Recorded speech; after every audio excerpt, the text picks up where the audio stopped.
Sa totoo lamang, mahal na mahal ko ang mga Lacuna. Pakiusap ko, ito personal. Sa akin naman to, kung mapapagbigyan nyo lang ako, pakisuyo lang. Kung halimbawa kayo may pagtatampo, kung kanino man, huwag niyong pagsasalitaan ng masakit ang Ate Honey ko. Ha? Yun lang pakiusap ko. So what I did is kiss her and said goodbye and hug Doc Pox. Kasi alam mo, ito mahal na mahal ko yung mga yan. Sa totoo lang. Isang terbang.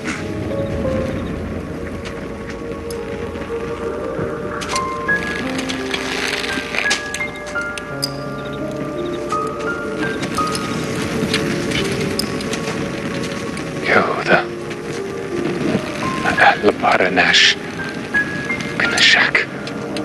Tayo naman mga Pilipino, kaugalian na natin yan na ang pagtanaw ng utang na loob, walang katapusan habang buhay.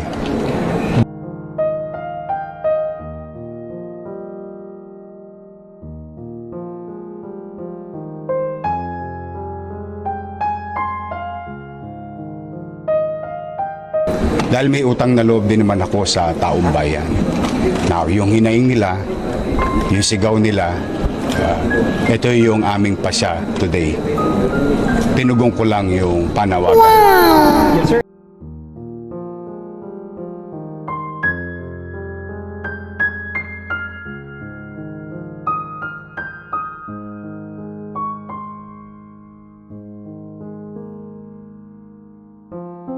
Pero mas nasaktan siguro yung taong bayan because of the expectations on a premise, whatever we have done together as a team, as a group, they will continue.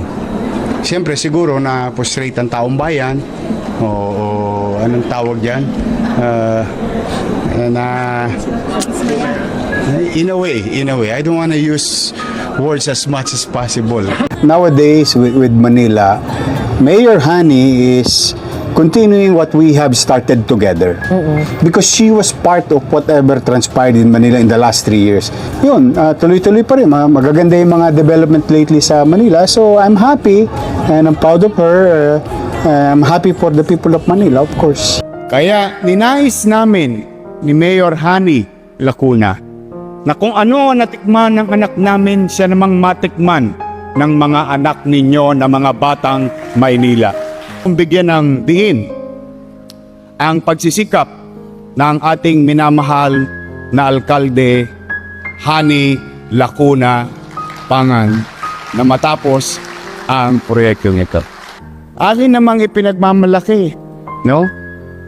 Na ipinagpatuloy at ngayon ay natapos na at makakamit na ng mga batang Tondo through the leadership of Mayor Honey Lacuna.